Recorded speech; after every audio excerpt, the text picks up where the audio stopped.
Hello, everyone, and welcome to today's webinar. See, we've got about 59 people already attending, and I know we may see a few more, but it's 101 here, so on the West Coast at least. So let's get started here. So today's webinar is the training during the time of COVID-19. I'm Chris Winter, and I'm a former national team athlete, now working with BC Athletics in the role of technical manager for track and field. I'm going to be serving as the moderator for today's webinar. And before we start, I just really want to begin by saying on behalf of the entire athletics community across Canada that our thoughts are with those that have been affected by the terrible tragedy that occurred earlier this week in Nova Scotia, as well as those that have been felt by the impact of COVID-19. But yeah, before we begin, just a few housekeeping items. The webinar is going to be recorded. And a link to the recording will be posted on the Athletics Canada's e-learning page for those that would like to go back and watch a replay, for those that weren't able to attend today's webinar. The format is we've got 60 minutes for the webinar. The first 40 to 45 minutes will be me posing a series of questions that we have formulated with some input from you, the registrants, and then that'll be posed to the panelists. And then our last 15 to 20 minutes will be open up to questions from the audience and a discussion from there. Just so you guys are all aware, probably you guys have all become accustomed to using webinar formats and controls, but you do have a dialog box there that you're able to access. You're able to increase that to full screen if you'd like. You can raise a hand, but most importantly, there's a question box there, which you can input any technical difficulties you're having, more importantly, questions. There's, as you know, there's a lot of people on this webinar, so we may not be able to get to all of your questions, but feel free to ask them at any time, and likely we won't get to them right away, and we'll try to address them all at the end there. So moving on, we will introduce our panelists for today, beginning with Mike Van-Tighem. Mike is a longtime coach who's coached both at the club and university levels, and over the years has significant experience coaching at both on provincial and national teams. He's a certified athletics performance coach and coach developer learning facilitator. Notable athletes Mike has coached include Olympians Melindy Elmore, Jess O'Connell, and Maria Bernard-Galia. Next is Carmen James. Carmen holds a master's degree in coaching science and is the former head coach at UBC and the University of Hawaii, as well as the jumps coach for the University of Toronto. During her time there, she was named Coach of the Year by the Canadian Inter-University Athletic Union and was an IAAF sessional instructor and served as the National Jumps Coordinator for Athletics Canada. In addition, Carmen has been named head coach of 3 national teams, of which one was the 1995 World Championships, where she was the first female in Canadian history to lead a national senior team. Next is Garrett Collier. Garrett is the head coach of the KJX Track and Field Club located in Richmond, BC, and the lead circle throws coach for the University of British Columbia. In addition, Garrett also serves as the provincial seated throws coach with BC Wheelchair Sports, and is one of the lead coaches for the BC Throws Project. Notable athletes Garrett has coached includes Cameron Rogers, Rowan Hamilton, Novelle Murray, and Chanel Botsis. That does it for introductions and housekeeping. So we'll jump right to it with our first question here. So this is going to be posed to all of our panelists. Okay, so during the time of physical distancing, what are some of the strategies you've looked to help maintain athletes' motivation? And how do we manage athletes' stress in the face of questions without answers? And maybe we'll go to Carmen to start us off there. Okay, thanks, Chris. Well, it all starts with a reframing of perspective. In other words, we have to think differently. We can't control the COVID-19 situation, but we can control our attitude towards it. So we need to be able to look at it in a more positive light. Second of all, we need to see this situation as a gift, like a gift from the universe, an opportunity for everybody to just slow down, reassess their priorities, and it's kind of almost like being in a penalty box. Everybody go home and rethink what you've been doing and how you could become a better person. As well, I like to think of this situation as an opportunity for 2 things. First of all, an opportunity to take care of things that have often gone neglected. And that could be as simple as, cleaning out closets and drawers and things like that around the house, or when it comes to training, taking care of some of the little things that lead to nagging injuries. I mean, it might be something as simple as balance, core strength, posture, general strength, whatever the case may be. But yeah, so it's an opportunity to take care of the little things. And to feel this energy. I mean, I know there's that phrase, we're all in it together, but I mean, we really are, not just those of us within our towns or our country, but I mean, the whole world, we are all in this together. And somewhere down the road, we'll be able to say, yeah, back in 2020, you know, we lived through the COVID virus situation. And yeah, I mean, but I can't think of any other event that's affected the entire world like this situation has. The other opportunity is to learn something new, whether that be cooking, yoga, learning how to use your new computer, as I've done, or something as like coping skills. That's a real biggie. And it's kind of ironic because as coaches, we try to teach our athletes coping skills that they'll be able to carry on through life and, you know, turn those skills into life skills. But this is kind of the reverse of that. We're actually learning life skills so that later on, when we go back to our new normal, we'll have better coping skills as athletes. So that's kind of cool. There was a thing on the news just the other night, and it had to do with two former Olympic swimmers, and they're both nurses in Toronto. And every day when they go to work, you know, they get the butterflies, they're a little stressed out. There's that fear factor of the virus and the whole bit. But what helps get them through it is the skills that they've learned as athletes. So yeah, so this is just the reverse. We're learning these coping skills in life, and later on be able to use them as in our athletic world. Yeah, so strategies. How do we deal with this? Well, number one, I'd encourage all athletes, coaches, everybody, to keep a journal. And in that journal, there should be 4 chapters.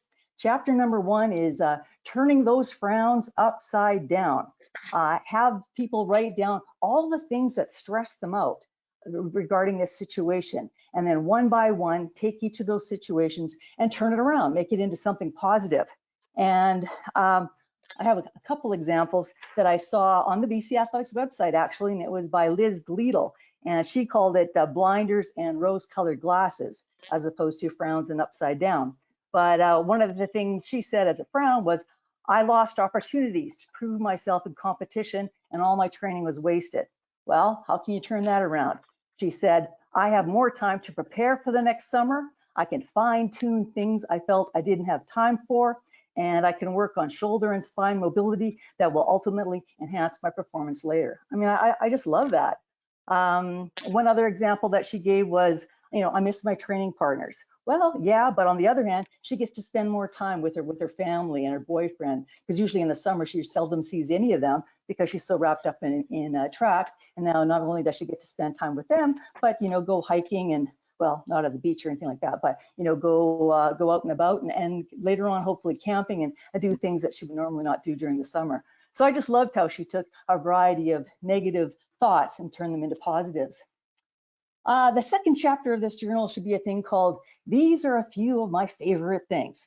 All right, and I'm not talking about raindrops on roses or whiskers on kittens, but kinda. I mean, what are the things that people are grateful for? What are those things that really matter, you know, such as family, food, having shelter, being safe, things like that. But yeah, I think people should have a section of and write down all the things that they're grateful for. The third section should be on lessons learned. What are the lessons learned through this phase that are going to make us better people and better athletes later on once we you know, move forward into the new now? So that would be a good thing. The fourth section, it kind of deals more with older athletes, because older athletes really have to be self-motivated to carry on with the sport. They can't count on their friends or their family and people like that. It's got to be an inner thing.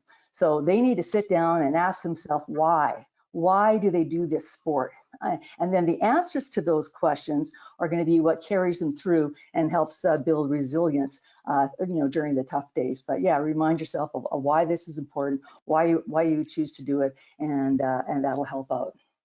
So that's the journal. The second thing would be study. Here's an opportunity to study your sport. Perhaps it's biomechanics. analyzing video of how you're performing versus how some top athletes are. Maybe it's an opportunity to read about the history of sport, know some of those names from the past. You know, who is this or who was that Harry Jerome fellow? We go to his meet, but we don't really know who he is. I mean, things along those lines. You know, take the time to learn something about the sport. I think it's important just to have a structured day, not just wake up and go, twiddle your thumbs and decide what shall I do today, but actually have a plan. And part of that plan should be a weekly workout routine that the coach sends you, but I mean, you've got to plan the rest of your day too, and not just sit and play video games. It's important to, my last point, but stay connected to your community. And in the sporting world, stay connected to your coach, stay connected to your teammates, and you can do that in a variety of ways, which I believe is question number 2. So I'll leave it at that. Great. Mike, maybe over to you. Do you have any other kind of thoughts or support of kind of what Carmen said there? I'd say Carmen just about covered everything right there. So she wrote a 4-chapter book and that's it. We're done. No, I really, first of all, I want to thank you guys for letting me be part of this. It's been interesting. I said just in our setup, we've been following Bruce Deacon's webinars we've been doing, and that's one of the things that's come out of this is this really unique opportunities where you've had a chance to sit back, actually take the time, which is something we typically haven't had enough of, to getting in touch with people through this medium and finding out what's going on with some people and getting to share ideas that, a lot of times you go to a track meet, with other coaches, and you might get a chance to chit chat a bit, but you don't really get to touch on a lot of, heavier topics. And so these kind of things where we've got a focused, a focus on a specific topic and a focus kind of group, I think it can be really, really useful and helpful.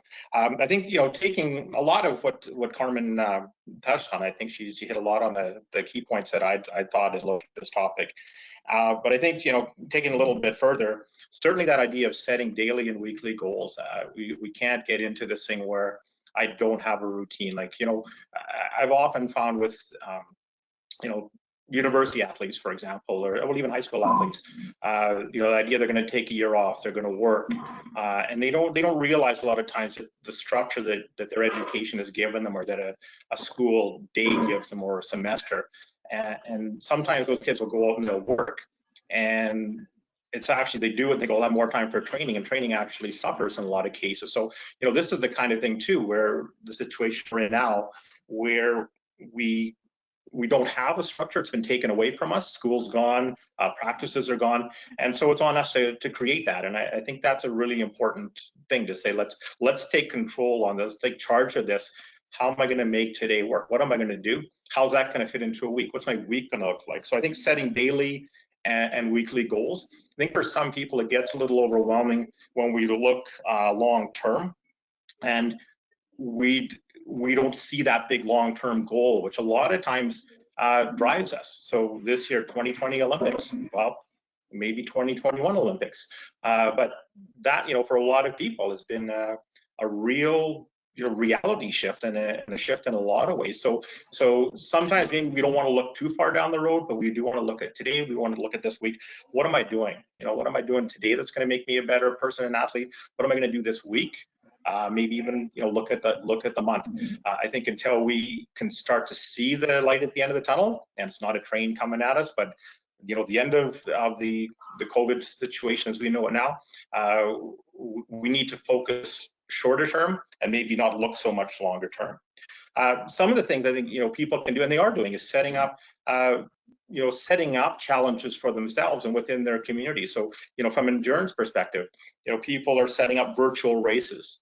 So Maria Bernard contacted me the other day, and she's going to do sort of tempo run and make it into this virtual. There was a 10K race. So I said, I'm supposed to run today, so maybe I'll enter that too. I didn't, so if anyone wants to go look at my time, it's not there. She kept bugging me during the day, so I haven't seen your time yet. I went golfing instead, but which was probably more frustrating. But I think there, something like that, even with your friends, like saying, I'm going to run this route today. I'm going to do our 5K route. I'm doing our 10K route, or I'm going down. For people that can go on a track, I'm going to hop on the track and I'm going to run this. Bruce Deacon had a thing that was coming up where people were challenged to run as close as they could to the world record for their age in an 800. He said, oh, you can run it on trails, you can run it downhill. I said, that's a recipe for disaster, downhill 800 as fast as you can, but especially my age, so I didn't do that one either.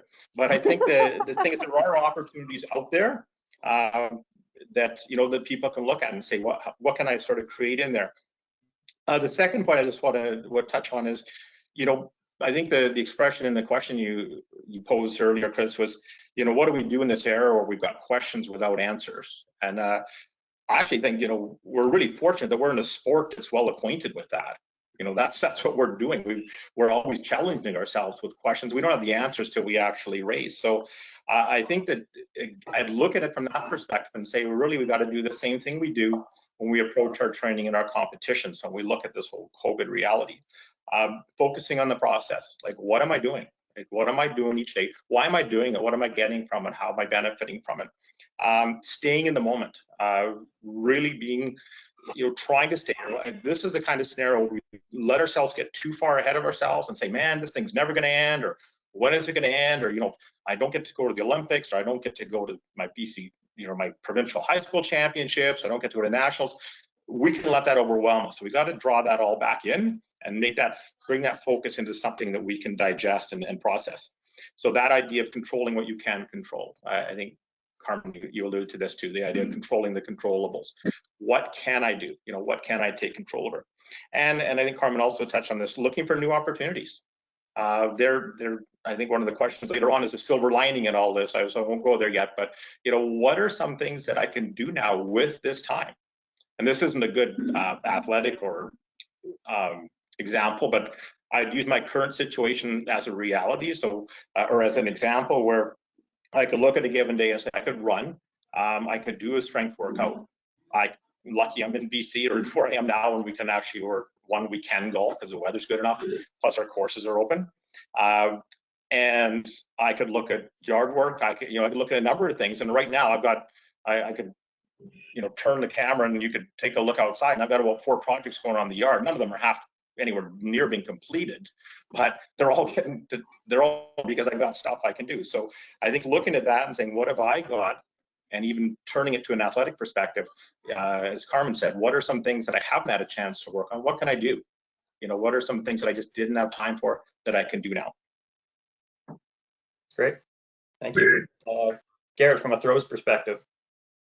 Yeah, just building on what was said before, all awesome points. I think it's important during this time to make sure too that there's certain level that we're not sugarcoating anything, and we're not being too overly positive about stuff. We're just, if we're not, as a coach, I'm not a doctor of infectious diseases and stuff. So just keeping the information very, very succinct, very, keeping to the facts, and just, working with athletes individually as they deal with these different hurdles.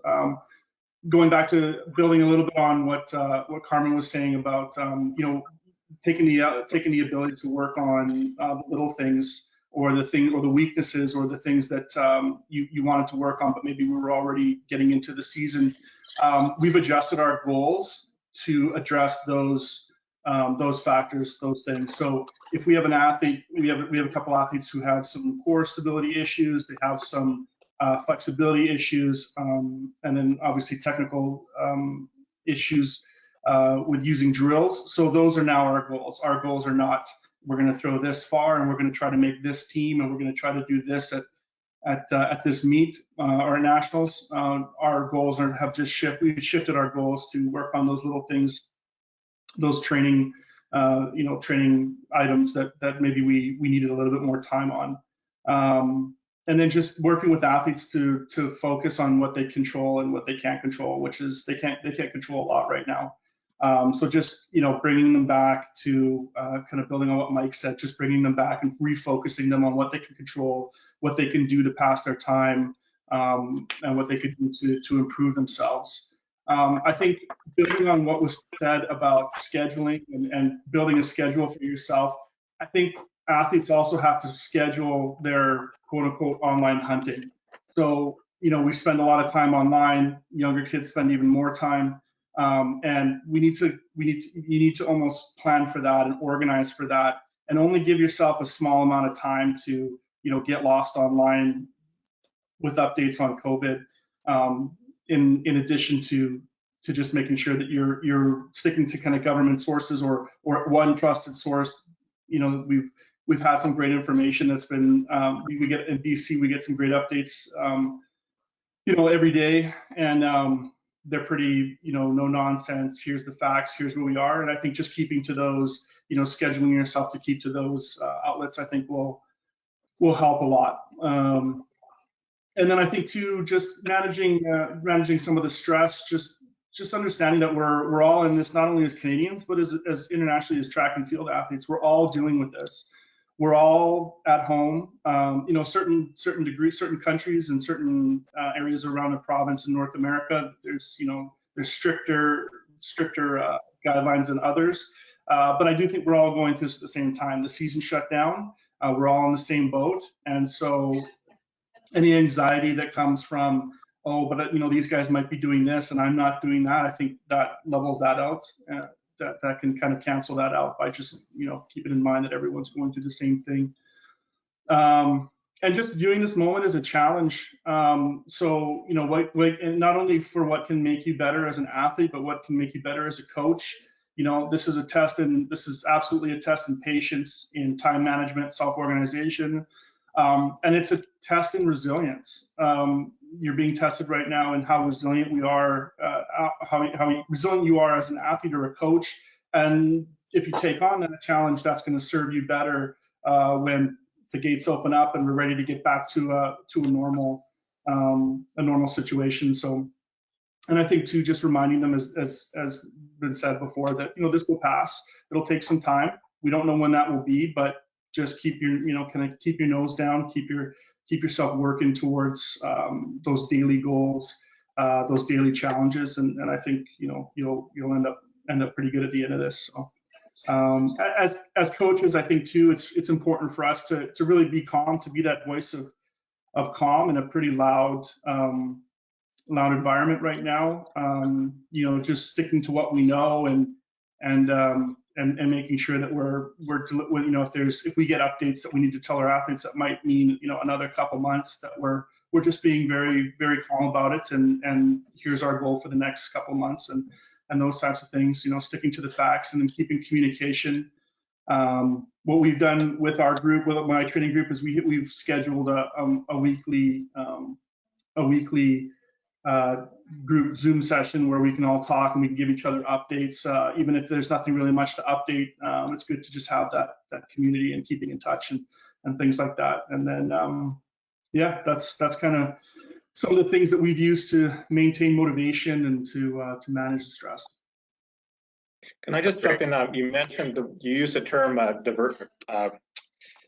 developing resiliency, and I think one of the things when that comes up, I always think that we have to take a moment to think, in order to become more resilient, we need to deal with some adversity. And this is a time where we can actually be aware of, this is our adversity, we're under it right now. And so it's really a chance we can really be cognizant of the fact that there is a challenge to us, and how are we dealing with it? What are some strategies? Talk to other people about what they're doing. Your weekly Zoom meeting, I think, great idea for people to touch base and say, hey, I'm thinking this or feeling that, or this happened, where are you at? But thinking, we always talk about people becoming resilient, and I don't think we process enough that they need to get knocked down before they can build themselves up again. And this is a knockdown. So how are we getting up? We're going to get up. We are getting up every day. What are we doing? And I think that gives us a chance to specifically focus on that. Mm-hmm. I think too, one positive thing I was watching, I forget where I was watching, it was probably the news, just checking in here, but they were talking about how, situations, and I'm a history major, so now's my time to shine. But as a history major, there's all these major things that have happened, right? There's COVID, there's been, the Spanish flu, there's been the world wars, all those types of things. And there was, for the most part, and this is up to interpretation, for the most part, there was, after that had happened, that resilience and that slowing down really kind of created a time in certain communities where good things, really good things came out of it. People were stronger, people were more, people were together more. People were more bonded through the experience, and I think that's something to keep that positive. We don't know when that's going to be, but we do know that history tells us that there has been some good that's come of this. There's been some good community building and things like that, and stronger people. So something to keep that positivity going. Yeah, and I'd just like to add that. Oh, whoops, sorry. No, go ahead, Carmen. It's good. Oh, I was just going to add too that when we were talking about resiliency and what are the coping skills, Mike talked on one of them in terms of like letting go of those things that are uncontrollable, and that's a skill in itself. Just controlling what you can't control and letting go of the other things, as well as being present, like really being in the moment and not letting your thoughts get caught up in the past or caught up in the future, because that could cause some stress. So just really being fully in the moment. The other two things are a thought control, like changing those negative thoughts, like being aware of them, catching them, and then immediately turning them into positive ones. And some of that takes some pre-planning, like what are you going to think when you start going down this negative path? You can't just hope that positive thoughts will pop up. You have to pre-plan for those. And then of course, there's the whole emotional regulation, monitoring, when you are getting stressed and what to do in terms of, breathing and visualization and stuff like that. So I think those are like the specific coping skills that we can practice on and develop right now in order to improve our resiliency. And then again, by doing that just in life, that will help the athletes and ourselves, become better at it when we return to sport. Great. Okay. So Garrett did mention something quickly there, and he said that within his own group, they've been scheduling weekly Zoom webinars, and that's seeming like an opportunity mostly for a social connection. I'm wondering if any of the other coaches or you, Garrett, have looked at other ways to adapt your communication with your athletes, whether it's for that social side of things or whether it's on the actual training side of things. Have you guys incorporated any new tools or technology to facilitate this communication, or things remained pretty similar to what things were like before COVID? I wouldn't say there, besides the Zoom for me was new. Obviously most of my athletes are in college right now, so they're used to the online meeting software, but it's been great. I would say in other areas we haven't really found anything new, but we've just been using more of what we have. So outside of the Zoom, the weekly Zoom meetings, we have just a text group with the athletes that we can text. Now, throwing wise, I'm lucky I don't have a group of 20 kids, but I use a text group and then individual text. Just I try to keep in contact with them throughout that week, just make sure everything's okay, and just if there's any updates that I have that for an individual athlete, things like that. And then we've used some of our athletes are better than others at taking video of themselves if they're doing drills. And then up until a certain point, there were certain rings around where athletes could still throw. They were out in the middle of nowhere and it was just them. So they would send video to me, and then we would use, Coach's Eye. I've used other apps as well, but Coach's Eye seems to be pretty quick in getting back a technical analysis back to them. So we've used that more because I can't be there. Most of my athletes are in the middle of finals right now, so it's been kind of a quiet week. But as soon as we kind of get out of finals and stuff, I think we're gonna up that. So just using those types of technologies to keep going and to keep an eye on the athlete. I do find that there really is no substitute for having a coach there at the back of the ring. Kind of before things got really shut down, I was able to sit on one session with one of my athletes out in the valley. They had a ring out in the open, and the park hadn't been closed yet. And so I was dropping off equipment to him, and then we just watched a few throws, and it was it's quite noticeable how much better his practice was with having a coach there. But he has doing the Coach's Eye and the feedback and the video analysis. He has found that pretty good to keep things up. So. I wouldn't say necessarily outside the Zoom we're not using anything new, but we're amping up what we do use and finding it pretty useful. Good.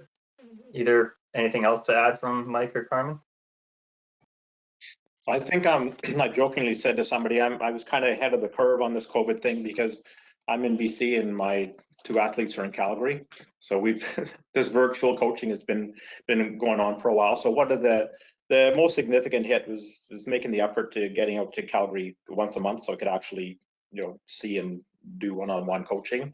So with that with that gone, that's been an added challenge, I guess. But one of the things, and I think Garrett alluded to, the fact that you can exchange video. So I'll get video of Jess doing her physio exercises and Maria doing her hurdle drills, and my wife's a hurdle coach, so she can critique those and send them back. So we're able to share things that way. That's probably the biggest change, other than most of our communication is sort of daily texting, phoning. We've got, as much as I've never liked WhatsApp, we've got our own little WhatsApp group, and so we basically exchange, stay in contact that way as well. Great. Yeah, well, there's definitely those old-fashioned ways of being like on the telephone. And what's great about that and text messaging and FaceTime is that you can talk to an athlete like one-on-one. Some things, especially I'll speak now with my University of Toronto hat on, is there always has been weekly emails, whether that be just to the jumps and combined events group that Carl would send out. That's Carl Georgievsky. But he also would send out a message to the entire team. I mean, this has just been, ongoing, and it's a way of communicating with everyone, letting them know what's coming up, keeping everybody motivated. With the jumps group, it was about, what the practice schedule is going to be for the week, as well as the content and stuff like that. So those things have carried on, but definitely there's been more use of Zoom and Instagram and stuff like that. For example, like right now, it started at 4 o'clock Eastern time. There's a University of Toronto workout happening, and it includes the JDs, it includes the varsity team, it includes the UTT club teams, or not teams, but the Toronto Track Club athletes and the masters. Like, they're all on Zoom right now together doing a group workout. So talk about connection. So anyway, that's pretty cool. But the exercises have been posted.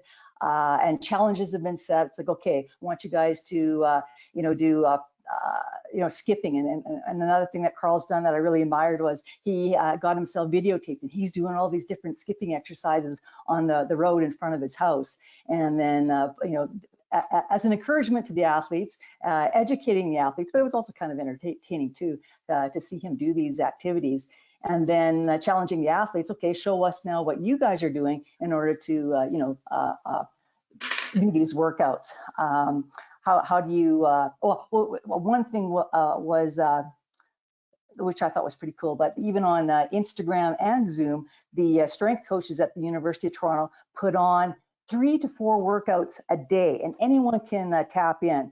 And so I've been doing that at least once a day with their group, but they have a variety of exercises, and they challenge each other in terms of how to do it. But it was like offset squats. So I was carrying a honey bucket for mine, but this other person had like a chair on his shoulder, and he was staying nice and square, working on good posture and all that good stuff. But it's really neat to be able to connect everybody who's at home, or how are you doing this workout? How are you doing that workout? And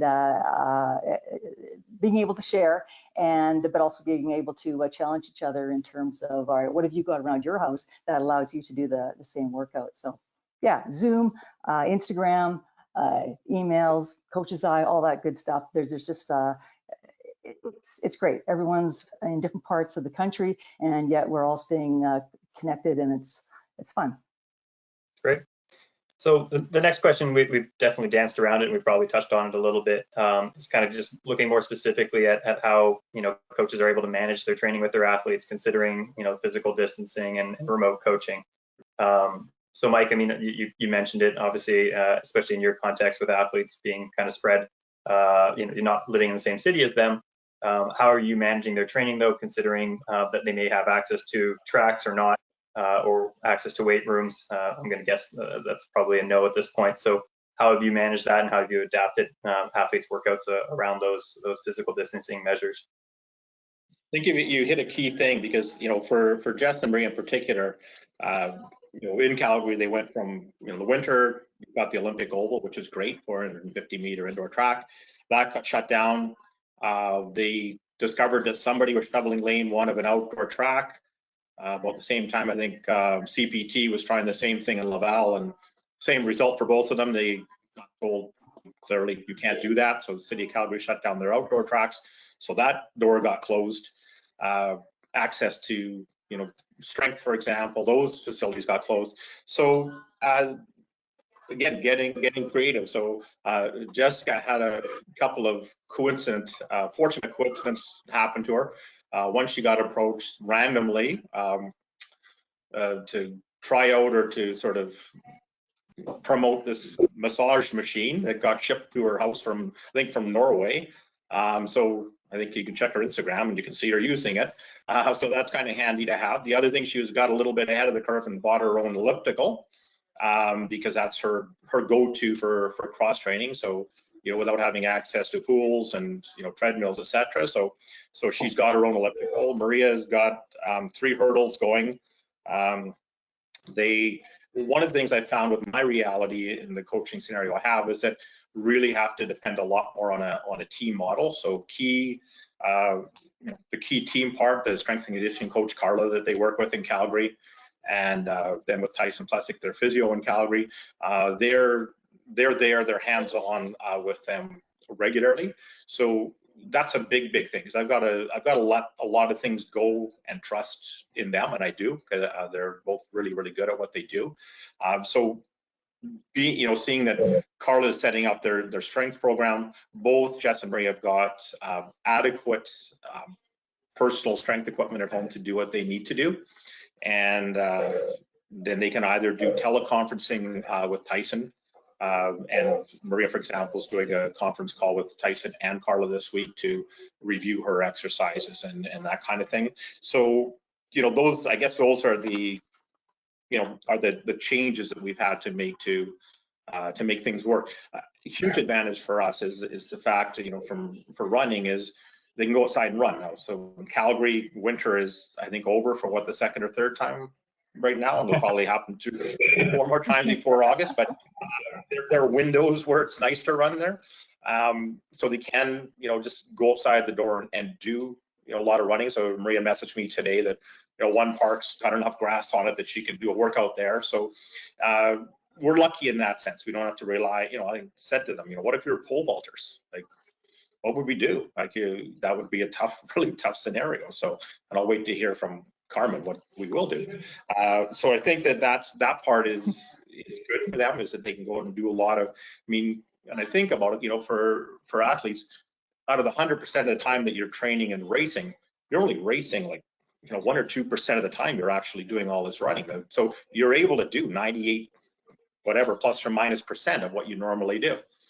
So in that sense, it's, it's not as big a disadvantage as it could be, that they're able to get out and, and run. So I think we're lucky in that sense. Garrett, from the pros perspective, what have you guys been doing to try to adapt, and how have you managed things like equipment and throwing safety and that sort of thing? Yeah, so we had we tried to identify as soon as actually Cameron was up here when the first rule started happening with school closures and the NC2A shutting down. So we were getting that about, I would say, a week before everything started getting shut down in BC. So during that time, we just identified kind of the level of access that we could best guess that we were going to have, and we have athletes that have varying levels of access to facilities. So we have a couple rings that are around the Lower Mainland, the Fraser Valley, that are kind of out in the middle of nowhere. Some of them not necessarily on provincial or municipal land. And so athletes were throwing it there as best as I can. I wasn't there, we were just doing video at that point. And then we have athletes who have zero access, so no weight room, no ability to throw. They might be living in an urban setting, so trying to go out and throw into a grass field in the middle of downtown Montreal might be tricky. So basically, we just identified those issues, and then we created the training programs around that. So for our athletes who have zero access, we asked them to do, and this was actually a good way to get their minds off of what was going on. I asked them to give me a detailed list of the equipment that they had at home. And then after they gave me the detailed list of, true strength and conditioning equipment, so shot puts, med balls, hurdles, whatever, boxes, then I asked them to go out and look for things that they think they could make into a training, a training tool.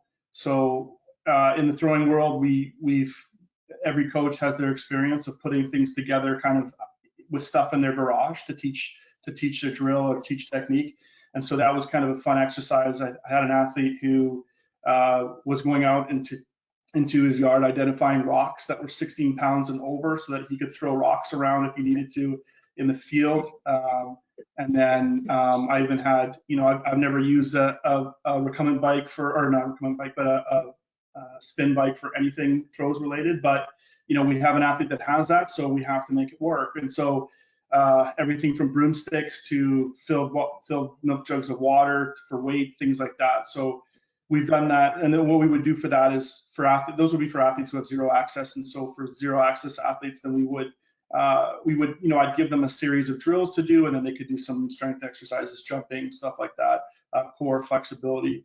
And we've been able to manage it pretty well. So we made adjustments here and there after the program was prescribed, but it worked out really well. We actually do have a gym here in our home city for cage next to Richmond that was actually big enough. They had big enough square footage so that they could actually stay open. They just had to limit the amount of athletes they had per square foot. So same thing as like a Home Depot or things like that. And so we had one athlete that was able to go in there and talk with them, and she's been able to lift there when not violating any rules. And we've shut down the amount of times during the week that they would do a training program. So that's usually, we're down to like 2 or 3 as opposed to 4. Just monitoring how comfortable the athlete feels with that. So I think it was important to not only identify what access they had, but and the equipment they had, but to also identify their comfort. So if someone is not comfortable and the idea of a virus really freaks them out, then even if they had access, then obviously we made that decision to, okay, stay at home, you don't need added stress, things like that. For some of those athletes, we were able to get them equipment. So we were able to put a crate of equipment together. We would disinfect it with Lysol, and then I would give it, and then we would do the handoff. Kind of look shady in a parking lot, but we would do the handoff, and then they would take their precautions as well. So rubber gloves, masks, things like that, and they would wipe it down so they were comfortable, so that they could use those equipment. For a while there too, for about a week long, I had athletes coming up to my house. I have tons of equipment that just happened to be at my house that I was just cleaning up, and so I was able to kind of put a quote unquote throws care package together, and then they were able to take that with them and use those for when they have the ability to throw or the ability to train. So they're all taken care of. They have a full, we're lucky that we have the equipment, so we have a full thing. But for anyone who didn't have equipment, then we would have to kind of think of ways to throw and to do technique with non-traditional implements, and then video analysis. So it's been fun. It's been a way to keep your mind off of things for sure. Yeah. That's great. Carmen? Well, in order to help the athletes manage their training, the first thing is determining what they need to do in terms of the, is it acceleration stuff, multi-jumps, strength stuff, technical stuff, and putting that schedule together. So we already kind of addressed that earlier in terms of providing structure for the athletes. But yeah, it's up to the coach to define what it is that they're going to train. Then it's going to be a matter of determining where are they going to go to train? What do they have access to? I was talking to one of my coaching colleagues back in Toronto just the other day, and he said that one of the high school high jumpers went to a nearby park to run hills. Well, the police showed up and they wanted to ticket her, and it was going to be a few $100 ticket too. And luckily they let her off with a warning, but she was being totally socially distant. No one else was around her. She was in her own little world, but still, parks are closed, tracks are closed. It sounds like, BC, the fact you got a golf course open, that's pretty cool. But things that people can rely on would be their sidewalks and their streets. Just got to make sure there's no pedestrians on the sidewalk and limited traffic on the streets. Around here, there's definitely limited traffic, but just last week, 7 deer went walking down 14th Avenue here in Lethbridge. I was like, well, this is weird. There's moose in Calgary, but I guess that's normal in terms of them coming out and walking around. And there's all kinds of wildlife that's just sort of taken over the towns. But anyway, so as long as there's no wildlife and there are no cars, then you can use the athletes can use the roads as well. So those seem to be the outdoor training spots. And then of course there's the indoor stuff. I don't know if you guys know Derek Hansen. He's a former triple jumper that I used to coach, and he was the strength coach at SFU for a number of years. Now he's got his own business going, but he's got a great thing on Instagram, and it's called the Quarantine Coaches Corner. And he's already put out 15 episodes, and in it shows how in a confined spot can you work on speed stuff, whether it be starts, whether it be sprinting, whether it be multi-jumps. I mean, he's just been super creative in showing coaches that there's all kinds of quality things that you could do training, like even in a confined spot. So anyway, so if you're not doing that, or something similar indoor, then like I said, you've got the sidewalks and the roads. And for the jumping events, I mean, the most important part is what you do on the ground determines where you go in the air. So that means athletes can be working on their run-up rhythm, perhaps with some chalk, draw a board on the sidewalk and measure out a run-up. The volume is going to be less because you're on a hard surface, and of course, you're using flats, not spikes. But at least you can still work on correct body position from the start, getting taller in the middle, and being prepared for takeoff at the end, and working on the rhythm. For the high jumpers, they could be doing technical runs in a circle, like draw a big circle on the street, have it be like a 14-meter diameter or something like that, and they could be working on that. With the vaulters, not only are they going to work on their run-up, but hopefully they can have access to some sort of like a bar, like a gymnastics bar, and be working on the aerial stuff. But again, vaulters are just like the other jumpers, that what they're doing on the runway, how they're carrying their pole, things like that is going to make the difference. So the run up leads to the takeoff, and then that airborne stuff, that's secondary. That's the easy stuff. So yeah, and then it's just a matter of, okay, you don't have access to a gym, you don't have access to like dumbbells, barbells, and stuff like that. It's a matter of being creative at home and coming up with things. Maybe it's doing hurdle mobility with a chair. Maybe it's squatting with a sack of rice. But coming up with things like that you could do at home in your quarantine station and still get the work in. So it's up to the coach to provide the workout, help determine where they can do it in terms of what's available, and then how to actually go about it using equipment around the house. And yeah, that's about it. That's great. Okay, just looking at our time here, we've got another 10 minutes or so. So we're going to move into just questions that came in as you guys have been talking over the last 50 minutes or so. And so we'll try to move through these. There's a number of questions here. So I think to begin, one question we had is it a good idea to focus on base training, lessening the relative effort and overall load? Mike, you want to maybe jump on that one? I think I sort of look at this like we're in this enormous general prep phase. So I think we've got a chance where we can work on a lot of basic stuff. I think both the other speakers have alluded to that. So I think one of the cautions I would say that is I wouldn't see this as a time where we want to ramp things up and go crazy on volume, thinking like, oh, I got the super long general prep phase and I'm just going to go volume. I would still say that you still want to involve all components in this particular phase. So I think there needs to be room for leg turnover that you can fit into it, with strides or ones or 150s or 200s at the end of a run. I think you want to stay in touch with anaerobic threshold kind of work in there. And again, you may be not doing it as regularly as or maybe as long as you would otherwise. But I think it probably should be in there, you know, on a weekly basis. You can mix up the way you want to do that. You know, instead of just a straight up tempo, you might, you know, put in some, you know, like Jack Daniels kind of cruise miles in there at your anaerobic threshold. So I think it's a chance to you know, to get the volume in, to get consistent training in, but not just look at it as just it's all going to be a lot of long, slow, you know, plodding kind of running. That's all I'm going to do.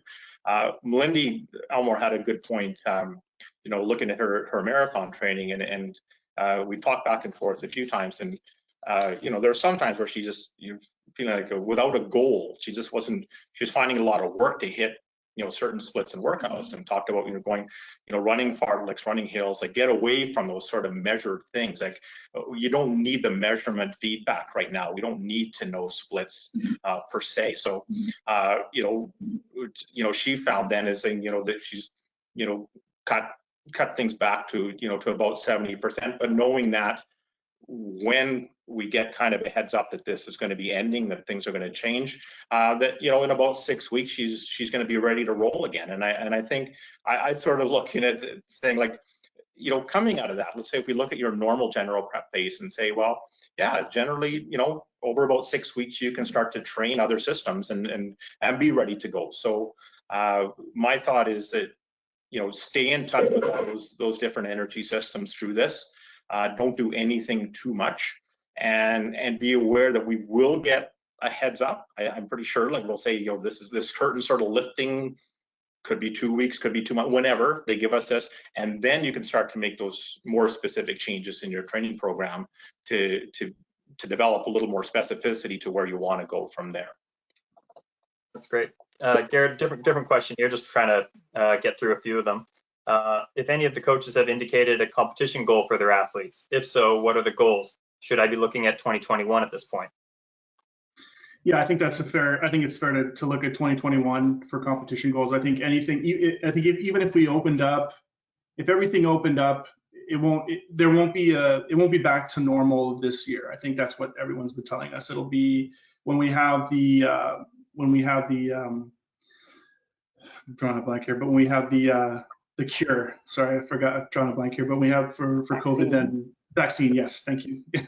When we have the vaccine, then we'll be kind of back to normal. So I would say even if any type of opening up was going to happen, you know, even if something opened up in June, then, you know, we would be throwing just for, and there were meets available, we'd probably just be throwing for training purposes, training through that. So I don't think that I would set those goals for, you know, a latter half of a year. So yeah, that's what we've done. We'll talk about our 2021 goals probably a little bit later here with our group, but we've just been focusing on getting ready for or dealing with what we're dealing with right now. But yeah, 2021 I think is fair.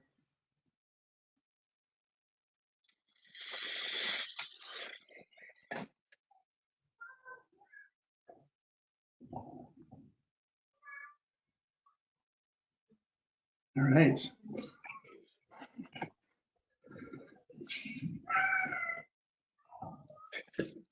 Looks like Chris is frozen here. He's lost in thought.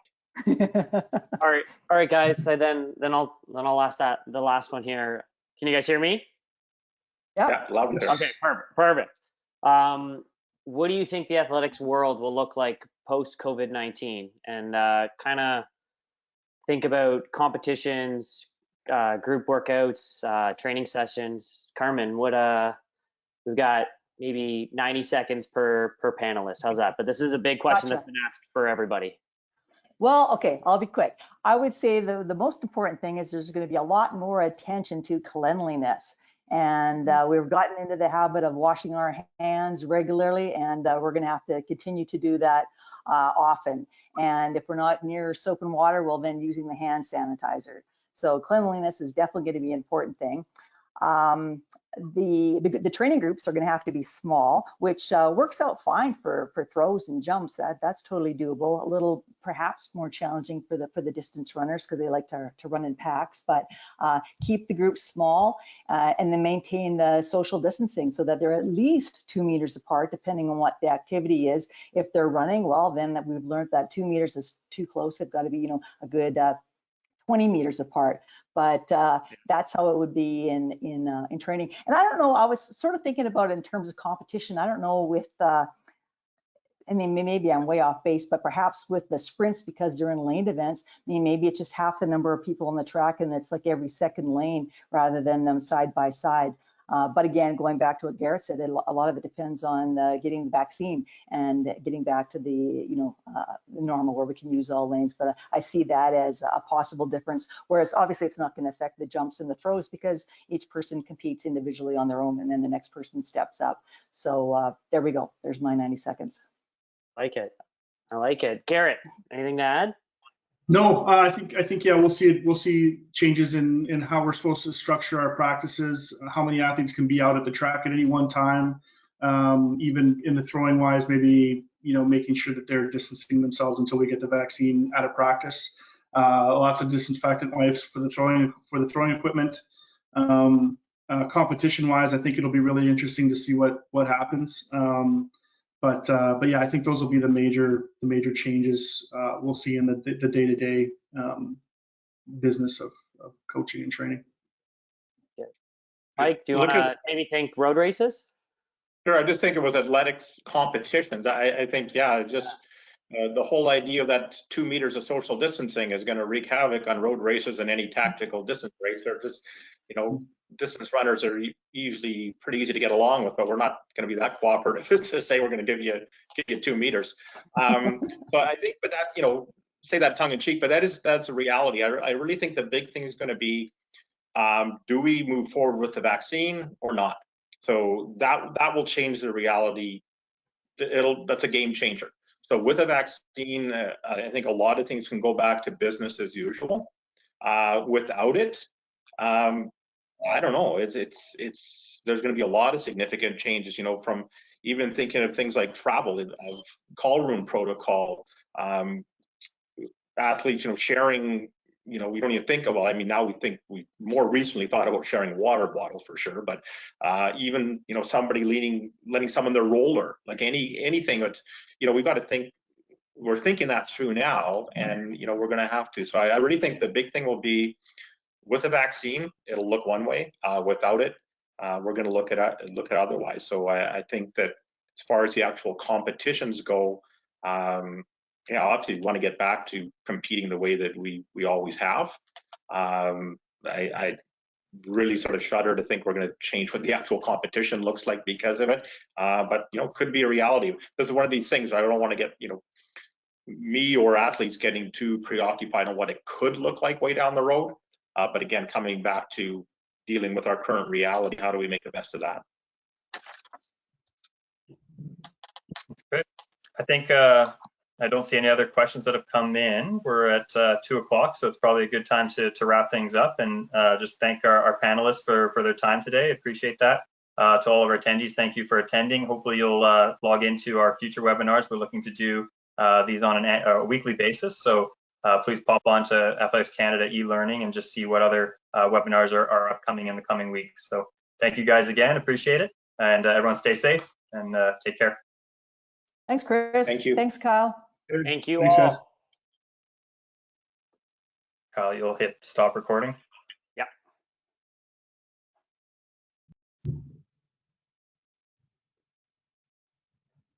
Is that it? Or